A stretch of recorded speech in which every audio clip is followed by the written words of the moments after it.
Atomic batteries to power. Turbines to speed. Roger. Ready to move out.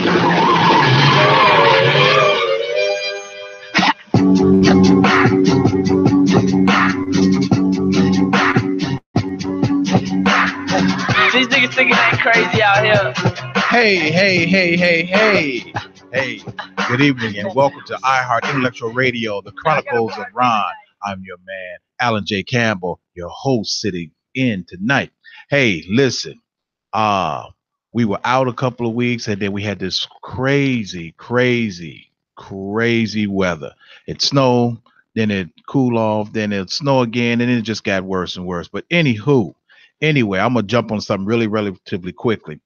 If you live in the city of Chicago, or predominantly city of Chicago, and if you've ever heard the term, and this goes back to the late 70s, early 80s, what they call dibs. Dibs is what we call in the Black community parking spaces where you put lawn furniture, chairs, cones that have ComEd on it, or People's Gas, or if you live in the suburbs, be Nightcore, North Shore, whatever that may be. But see, if you live on the North Shore, you don't have that problem being having to dig out. Because why? Because the city's gonna come and dig you out. But listen, there's a unwritten rule when it comes to dibs. There's an unwritten rule, and for people who don't understand this, that is the quickest way to get your ass whooped. Somebody dig out their parking space out of 2 feet of snow, and they put their chairs there, their cones or whatever, crates, milk crates, we can't leave those out. And then you come and you park your ass in that. Not only do you move everything, but you park your ass in that spot. Look, that's the fastest way to go to the emergency room. Quick, fast, and a hurry. I'm just giving you fair warning that when you see somebody's already dug out a spot, that don't mean for you to park in it. See, I'm the kind of person, with me, I'll call a tow truck and have it towed away. I will do that. Trust and believe that will happen. Now, a few things that's happened in the news as recently. First of all, let's get into this thing here. This is Black History Month. Now, I want you all to think about this for a minute. Think about this. Black History Month. What in the hell can we do in Black History Month? Not only do we get the coldest month of the year, but we get the shortest month of the year. It's only 28 days in the month. Now, the Caucasians or the Italians, they have their Italian Day, which is in October, which is Columbus Day. That's for the Italians.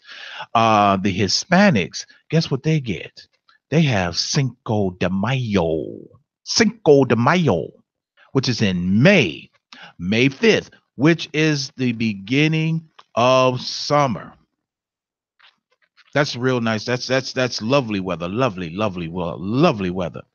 At what point, who in the world signed off on giving us a short month? That's like showing up for work. You work 5 days a week and your check is short. You're trying to understand, how does this happen? Only because we allow it. We don't address it. We don't say anything.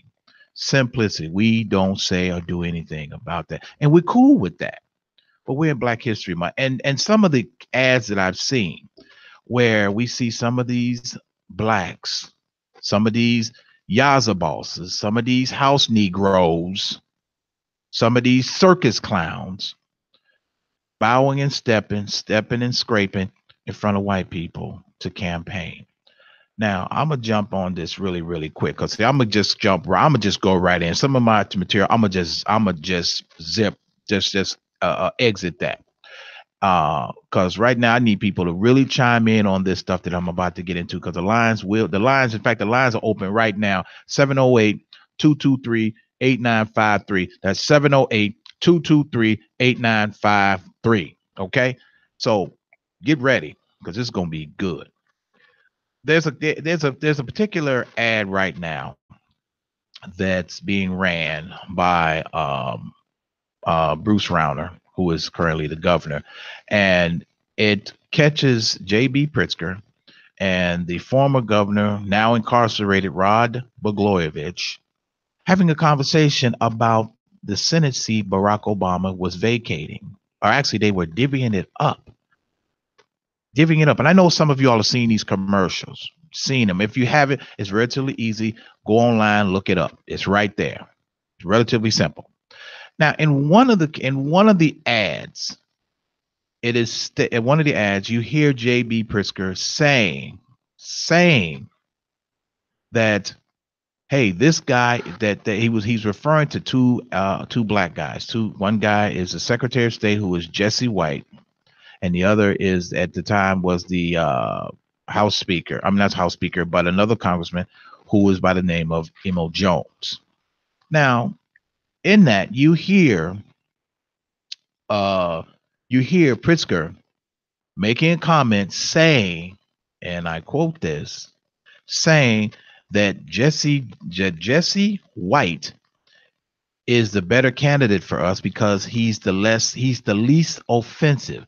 No, Jesse White is the least offensive because Jesse White is the proverbial house Negro. This is step and fetch it. This is bow your head when you're told to do so. Now, Jesse White comes out and during a press conference, he's standing right behind Pritzker and he says, well, I have no problem with what he said. The man apologized and I have no problem with what he said. Help me understand this, Jesse. He might as well have called your mother a whore. And you okay with that? That's indicative of what it's saying. And this is something that we as black people have to stop allowing and stop accepting. This man said that you are the least offensive. No, he know that you're not going to put up a fight. Whereas Emo Jones will fight him tooth and nail. Emo Jones comes out and says, no, this man, it's nothing he can say to me. So this is what you really think about me? They've been thinking about you like that since they got there.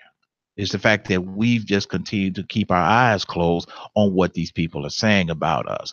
And then you have a lot of these blacks that are jumping on the bandwagon and supporting. Listen, people, what is wrong with us finding a viable black candidate to run against these two guys who are billionaires? We understand that it's going to take money to win. And that's really what it boils down to.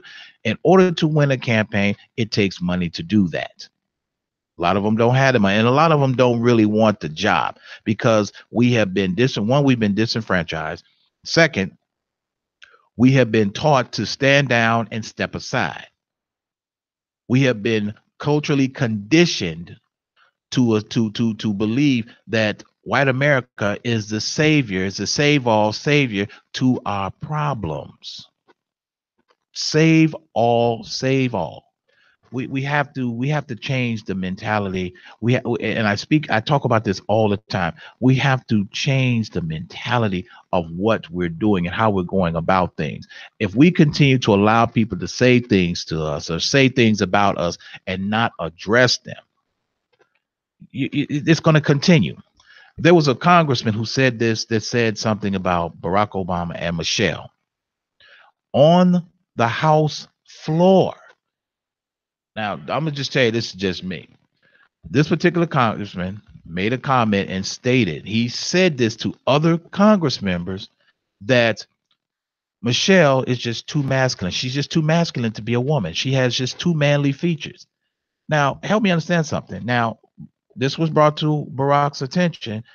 Whether he addressed it or not, I'm sorry, I would have addressed that in the open. I'd have been like, get the car, pull up in front of the house. I'm going down to the Capitol. We're gonna square this up. It's just things that we just continue to allow these people to say. And the reason why they're allowed to continue to say the things is because we don't address them. And we continue to believe that these people are our friends. They're not your friends. Make no mistake. Make no mistake. Crawfish one of them, and you're going to find out. You are going to find out. Trust and believe me on that one. Now, there's another issue that's floating around right now. Former superintendent Gary McCarthy was in town, and he was having a fundraiser. Now, it's speculating that he is planning on running for Mayor Rahm Emanuel's job, or basically his ex-boss. And he he was at a function, and he made a comment and stating that that the crime is driving a lot of blacks out of the city. Now, some people took that as offensive. Some people took that as being racist. No, and then he goes on to say that the people that are actually leaving the city is the middle class, and the only people that are left in these communities are the trigger pullers. Now, first of all, we have to understand. We have to address certain truths. If you live on the west side, or you live in Inglewood, or you live in on the South Shore area, and there's constant gunfire, constant crime, or constant, it's just the living conditions are not where you want. Wouldn't you leave? Wouldn't you want live someplace else? So that's not being racist. He's being truthful. And there's an old saying, it's not racist if it's true. It's not racist if it's true. It isn't. When people are speaking the truth, we tend to get offended by the truth. Nobody ever said, first of all, nobody ever said that the truth was going to be pleasant. Nobody ever said that. That's first and foremost. We have to get that through our heads. We have to get that through our heads. He also, and there was also a comment mentioning about we had a series of carjackings. Well, we've had between in 2017, the total carjackings, there was 1,000 carjackings in the entire year of 2017. Right now, we are up to 87 carjackings, and we're only 34, 35, 36 days into the year. Now, my suggestion, and they had one incident where they had there was a carjacking downtown, and they have 3 people in custody, who are all juveniles. Now, you release the juveniles to their parents. The juvenile, the one that they charged with the carjacking, was arrested the following day in another stolen car and with a handgun. This is less than 24 hours after being released to his parents, mind you. My thing on that, this would be my solution. If they're old enough to be out there committing crimes, you could charge them as adults, but unfortunately, the state law won't allow you to do that. But what the law can allow you to do is charge the parents contributing to the delinquency of a minor. So you cannot tell me you don't know where your 17-year-old child is at. You can't tell me that you don't know where your 15-year-old child is at. No, we're going to hold you responsible. Oh, so he's caught in a stolen car and he's caught with a gun. Well, I'll tell you what, we're going to charge you with that. We're going to charge you with felony possession of a weapon, and we're no longer going to charge him with criminal trespass to a car. No, we're going to charge you with GTA, which is Grand Theft Auto. Grand Theft Auto. How that reaches Grand Theft Auto? Because the value is over $2,500. It's relatively simple to do. But the unfortunate part, you have these simpleton lawmakers that don't want to do that. Because what happens if little Johnny from what happens if Johnny from the lily white suburbs get caught? Well, he was just joyriding. No, he was in a stolen car. He obviously doesn't have a driver's license. He knew what he was doing. So but see, that's what they don't want to do, because they figure that how do we do this? Well, you just charge. That's the problem, because see, there is no equality under the law. No equality under the law. None. Because everybody want to take in consideration on what we want to do, or how we want to treat people. How we want to treat people. Now, moving on from that,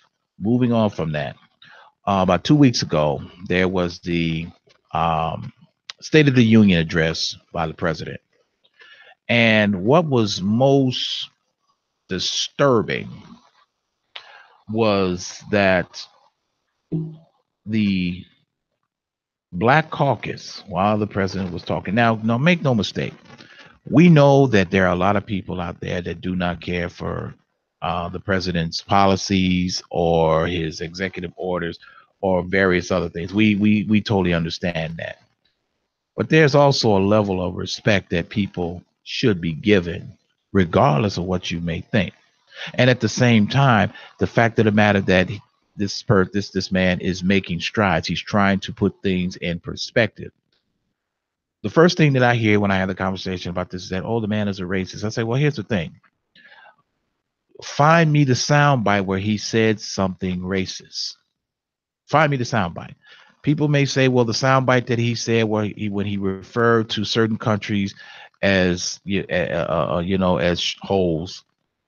You have to understand. You have to understand how it's presented. Everything in context. Here's what was not heard is the fact that we need to have people coming here who have vocational skills to contribute to what is going on, to contribute to the country. Contribute. It makes no sense to bring someone to a country who can't read or can't write, or who is going to be a drain on the system. It's an old saying that millionaires don't talk to broke people. They don't have these conversations because why am I talking to you? Because you're not. It makes no point because you're not understanding me. You're not understanding what I'm saying to you. You're not.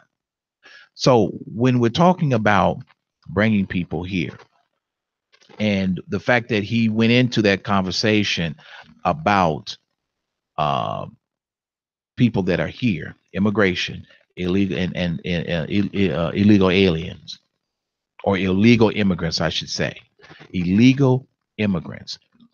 Understand something. When you come here, there are rules that you must abide by. There are regulations that you must adhere to. Guess what will happen to me if I go to China? If I snuck into China, they're gonna put me in the deepest, darkest hole they could possibly find.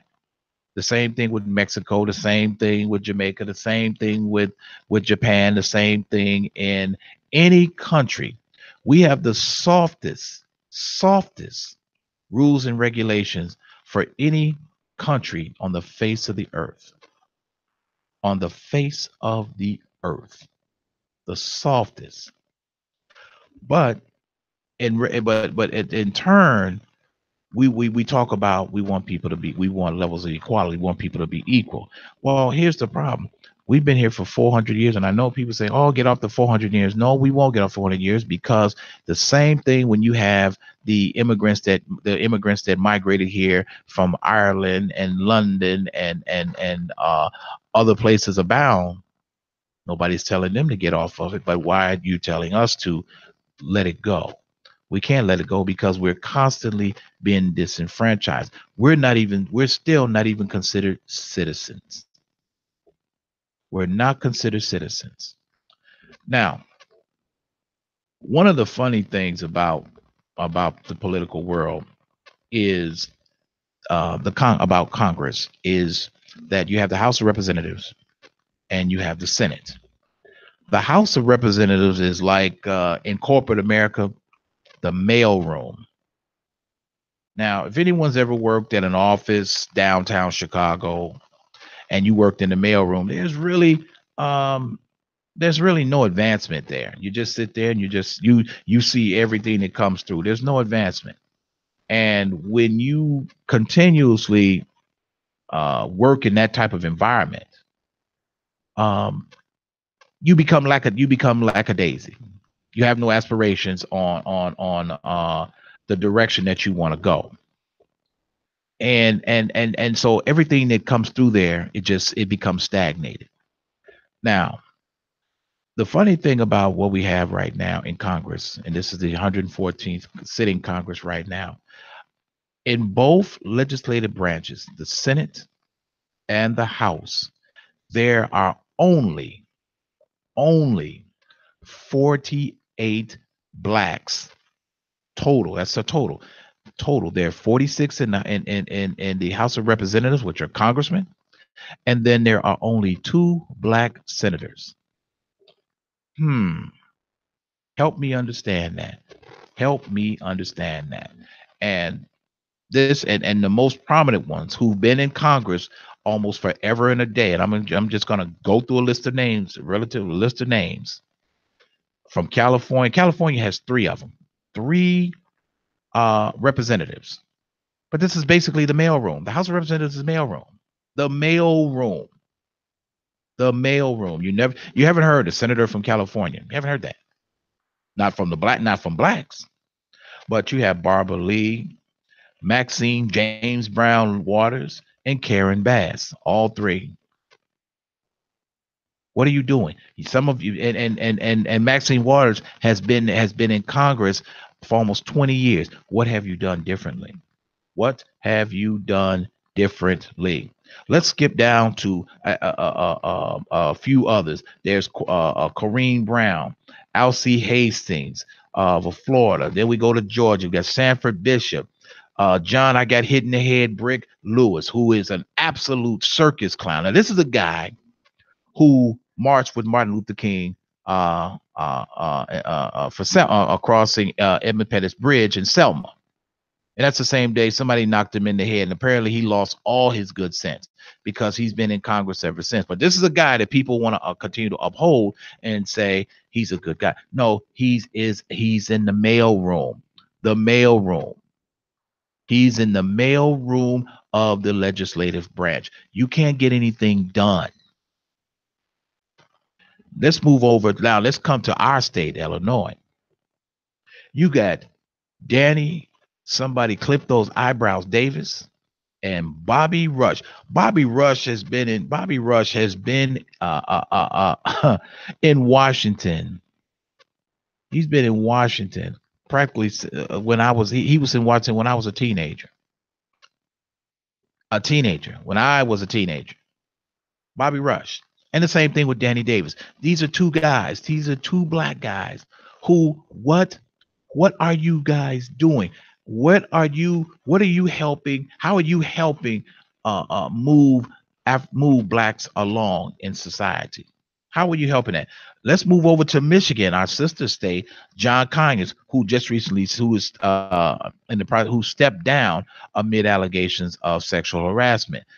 Another guy that's been there 30 some odd years. What are you and the sad part about it is that we keep putting these people back in, putting them back in to do exactly the same thing. There's a saying that you continue to do, you're doing the same thing and expecting a different result. No, this is not going to happen. Not going to happen. Moving down to, you got Gregory Meeks, Yvette Clark from New York. You have James Clyburn from South Carolina. You have Al Green from Texas. Al Green. I'm not the Al Green singer. Not him. Not the one that had some hot grits thrown on him. That's not him. So don't get the two confused. But the two black senators. You got Cory Booker from New Jersey, and you have Tim Scott in South Carolina. This at some point, when do we sit there and we scratch our heads and see wait a minute, the beauty part about these people that I've just mentioned, they're all Democrats. All of them are Democrats. These are the people who are impeding your progress. Not so much as black progress, but progress, period. The Democrats. And then what's happened is that society has sold them that this is the way to go. This is what they're telling you.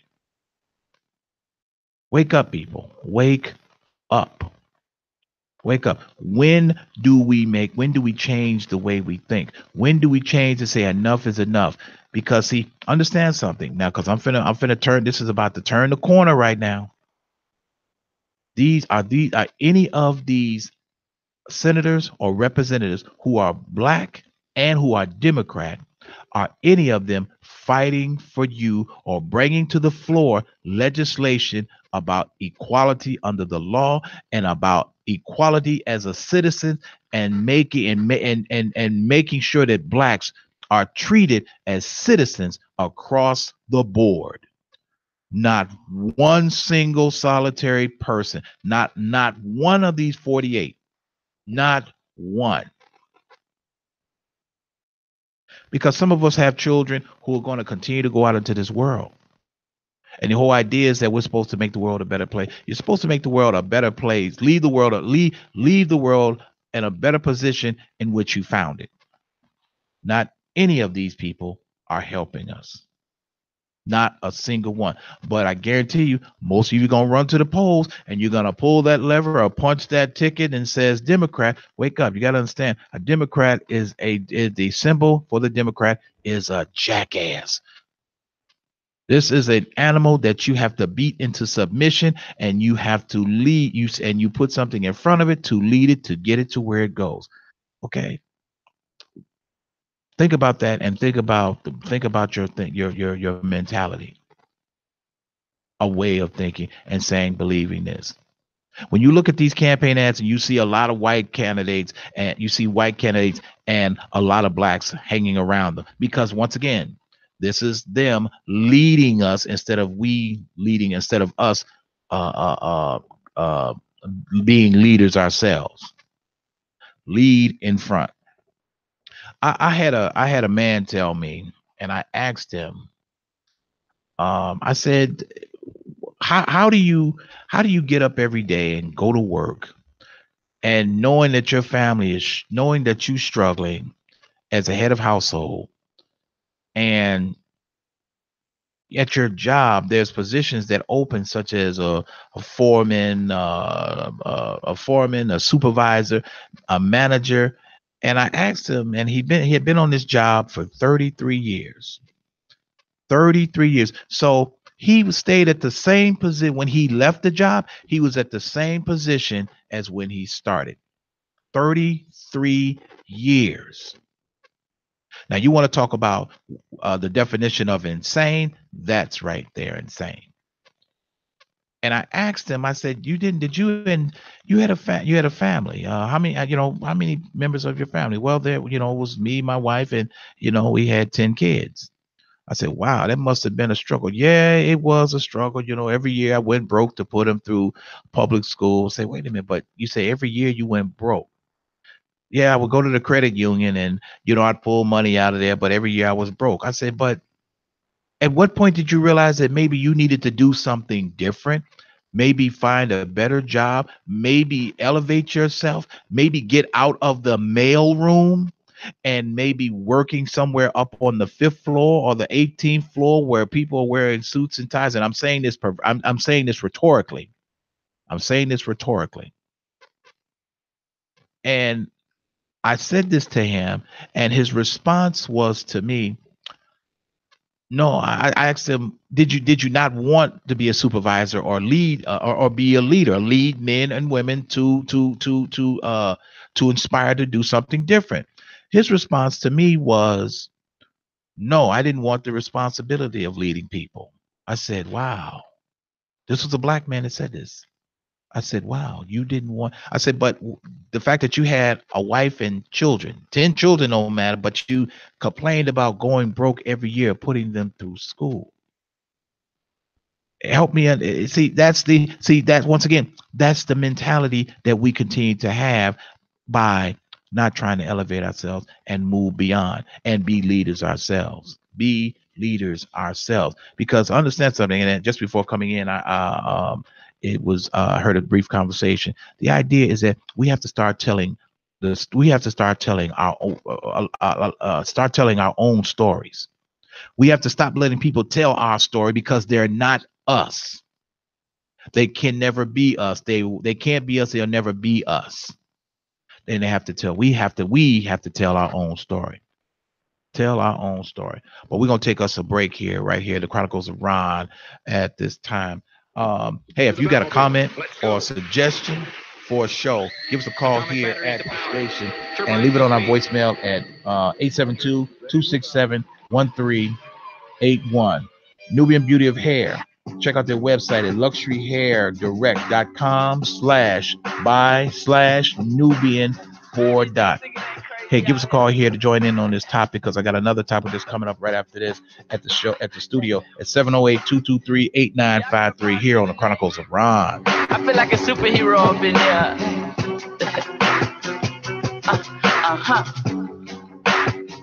When the spinner gotta hit him like new shit.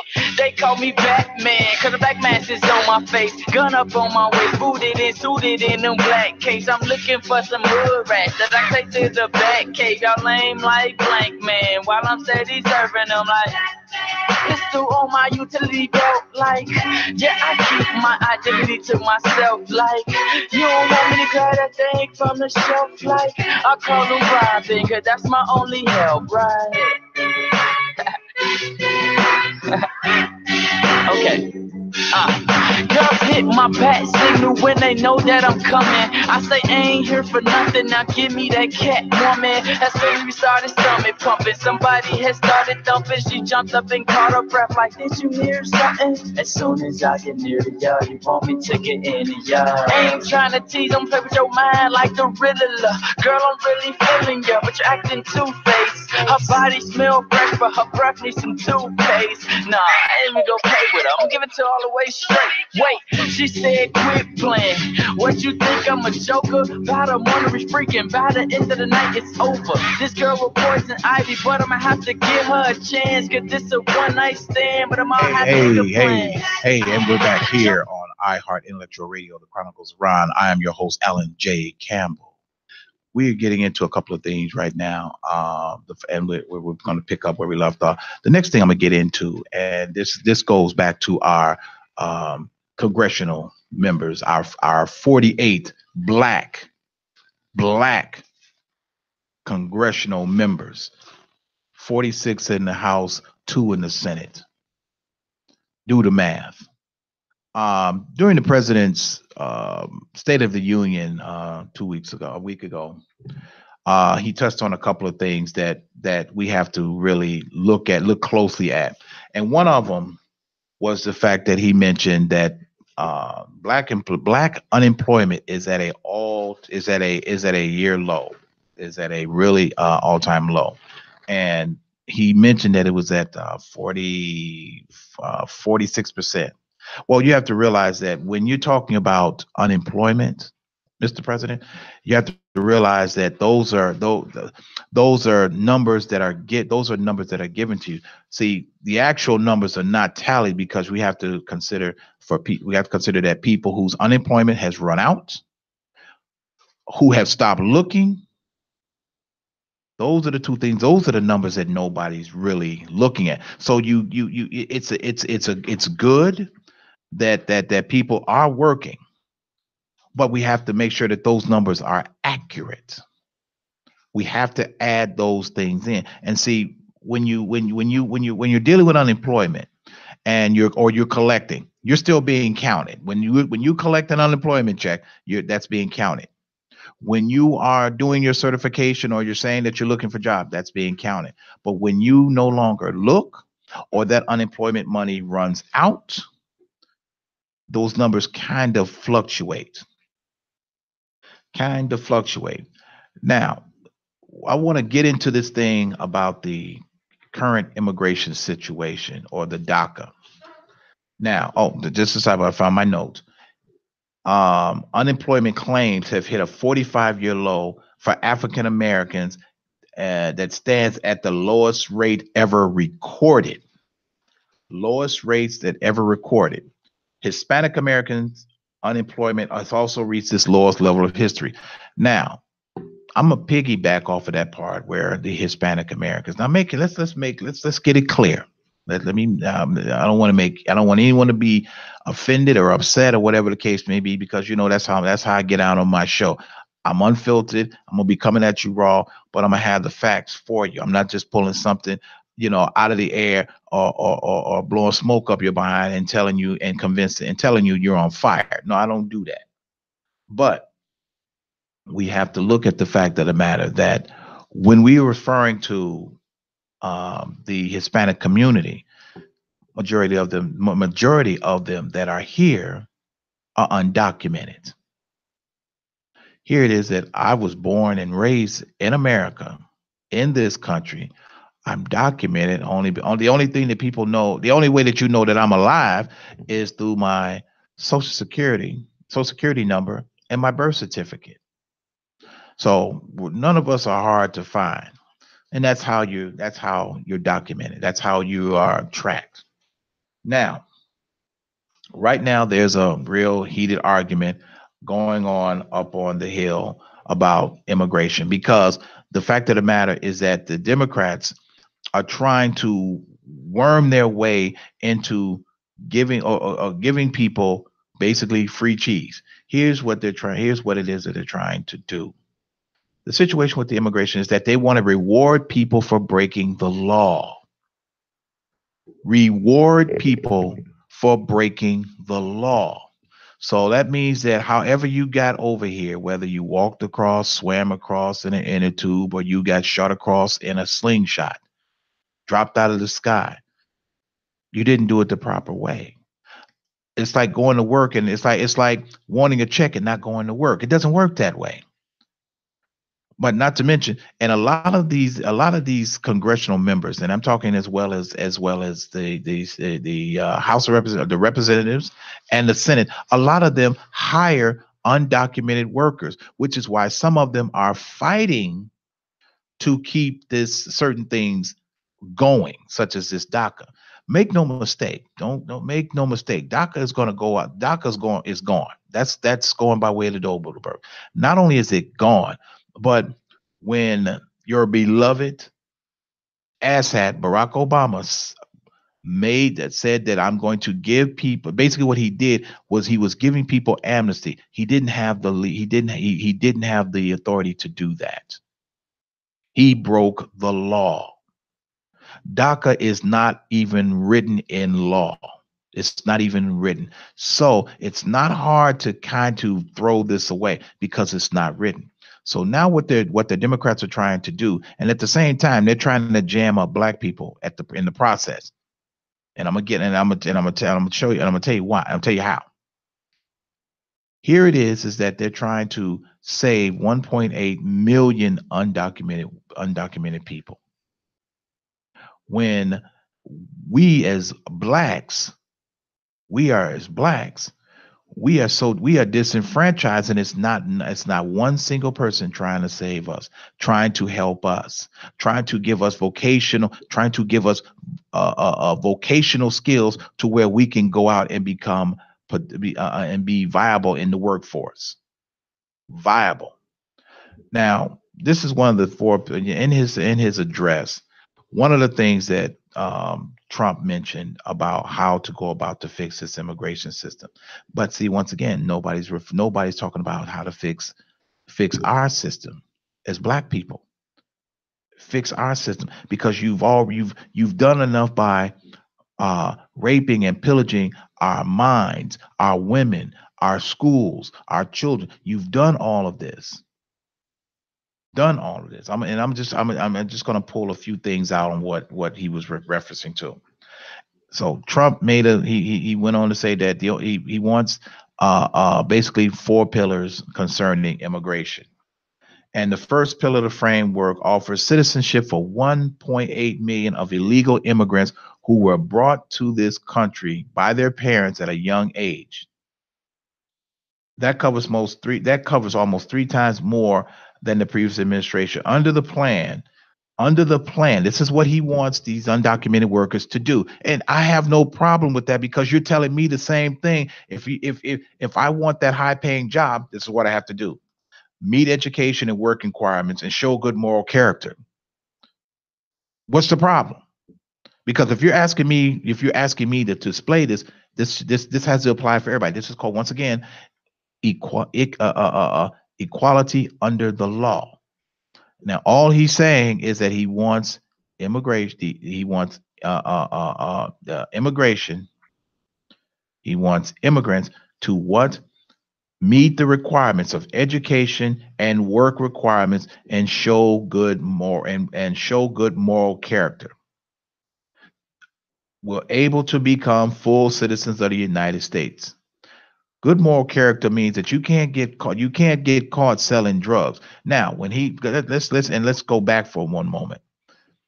Now, if we talk about where a lot of the drugs come from that get into the what black community, isn't Mexico one of the countries to where are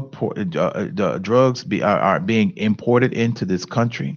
For a good example, here's a good example. There was an incident, not incident, but um, an article in the news today.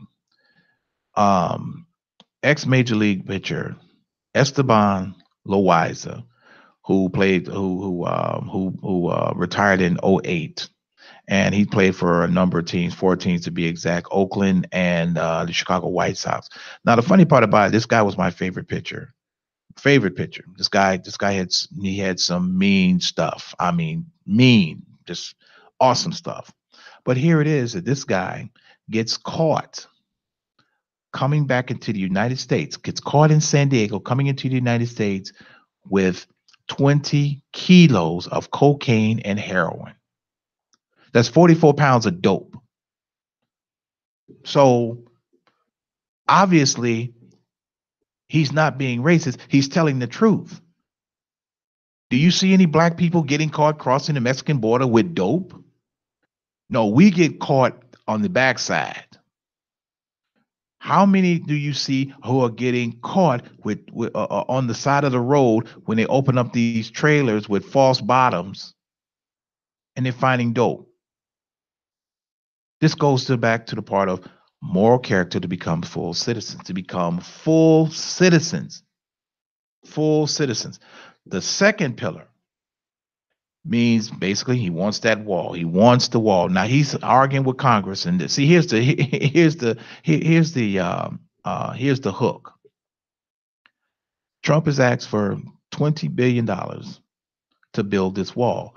The Democrats, he's asking them for this. The Democrat says, yes, we'll give you the wall, but we need this for DACA, we need this for immigration. See, here's the thing. If I know that you don't have something, I'm going to ask the impossible, because I know, because you're not going to you're going to cave into what I want you to do. And this is the play. This is the rub. See, we have to understand, Trump he's not a politician. He's a businessman. And this is how businessmen negotiate with other businessmen. Because remember now, these are millionaires. There's no broke people. When they're talking about immigration and walls, infrastructure, it's no broke people in the room. No broke people in the room. None at all. None at all. Also, when we talk about the wall, he's talking about the catch and release. The catch and release means that you catch them, then you send them back, but you send them back to Mexico. There has to be a point, because I want you to listen carefully, because when I finish this, then I'm going to zoom right on, and how does it benefit us? The third pillar is to end the visa lottery, a program that randomly hands out green cards without any regard to skill, merit, safety for our people, meaning Americans. It is time to move towards a merit-based immigration system, one that admits people who are skilled, who work, who will contribute to our society. You have to realize the United States is a business. They're not looking to hire broke people. They're not looking to import broke people. They want people with viable vocational skills.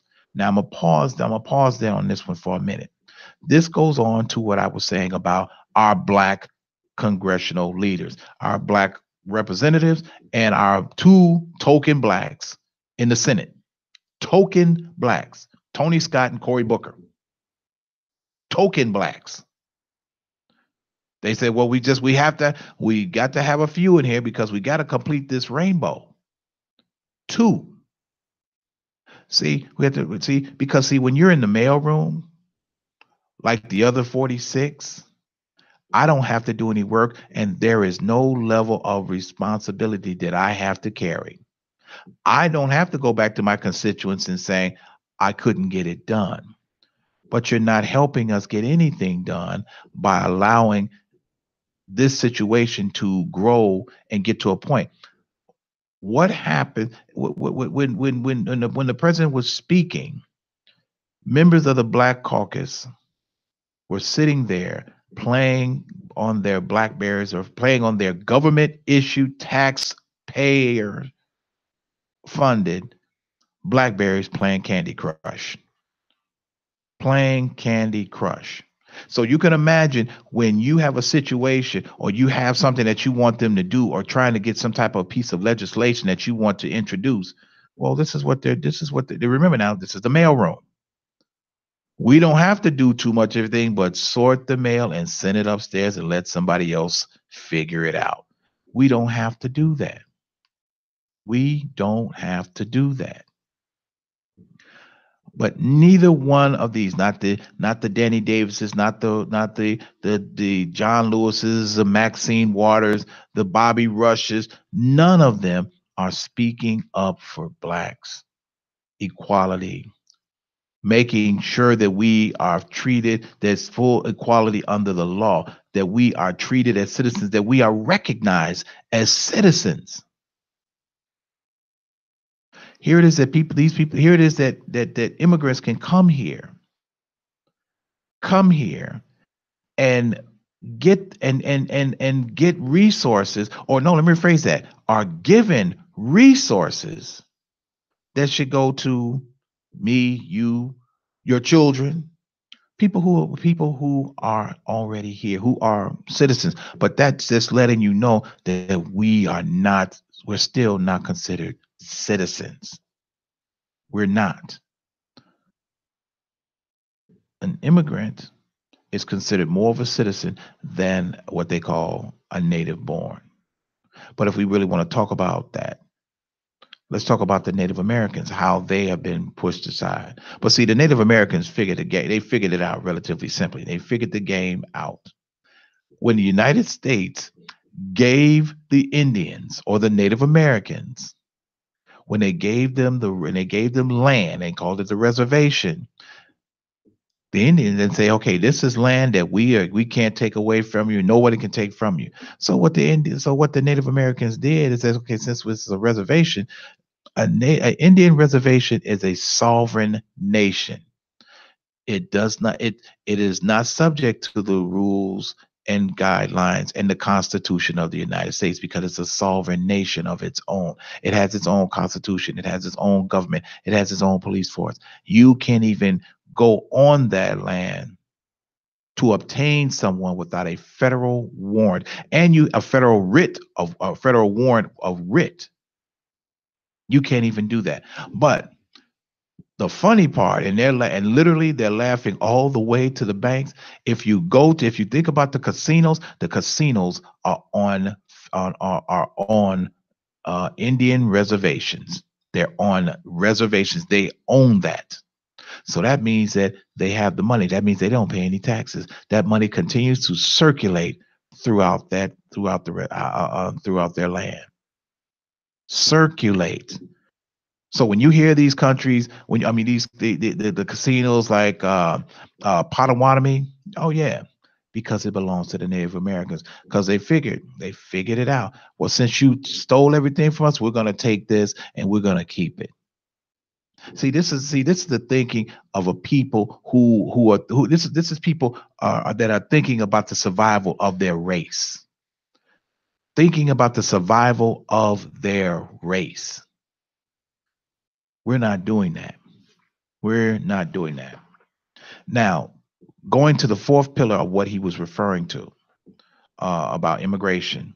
The fourth and final pillar protects the nuclear family by ending chain migration. Now, the nuclear family meaning that the core family, that means the mother, the father, and minor children. They want to protect that. They're not looking to break that up, but because it's a broken system. A single immigrant can virtually bring unlimited numbers of distant relatives from unknown places. Immediate family will be limited sponsorship or to spouses or minor children. And that has to be done. It has to be done because remember now, during slavery, they destroyed our nuclear family. Destroyed. But I don't hear anybody stepping up for us as blacks.